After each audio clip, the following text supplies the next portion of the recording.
Thutha wa kuregana na thitango ya kuraga mutwarithia wa nduthi David Duarte, riu mumbunge wa Gatundu ya Mũhuro Gabriel Kagombe ni arekereirio ni igoti inene ria Machakos na bodi ya mirioni 2 kana ciringi mirioni 1 mbeca baribari. Mucirithania Francis Olel niwe wathanire Kagombe arekererio thutha wake guikara thero ihinda-ini ria thie kuhinga ciumia 2.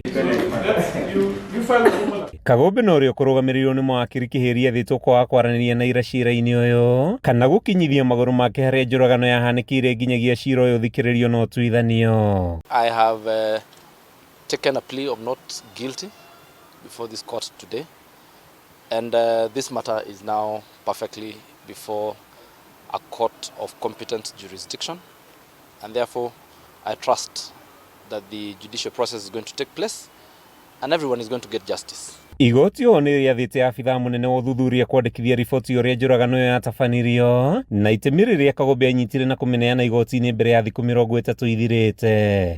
We are all aware of the mantra that justice must not only be done but must be seen to be done. Your objectivity to justice and your passion for it as a court is legendary. But in the public eye, there's a possibility that this may appear like a fallen short court. The court is alive to that fact, given the public nature of these proceedings. Kagombe akinyire igoti-inĩ rita rĩa mbere kiumia kĩhetũku kũrĩa thitangĩirwo na mahĩtia ma njũragano ũndũ ũrĩa nĩ mũgarũ na watho. Mbere ya mũcirithania Olel akinyanĩirie itua rĩake, mwena wa thitango nĩ ũkũrĩtie igoti rĩrũgamie Kagombe gũkinya taũni-inĩ ya Thika kũrĩa Duarte aikaraga. We are imploring on you to kindly consider that. Those are just very genuine concerns of the victim, and maybe have this matter rerouted, if not to Thika, to your able colleagues in Kiambu, if not to Kiambu, to your very able colleagues equally in Milimani, Nairobi.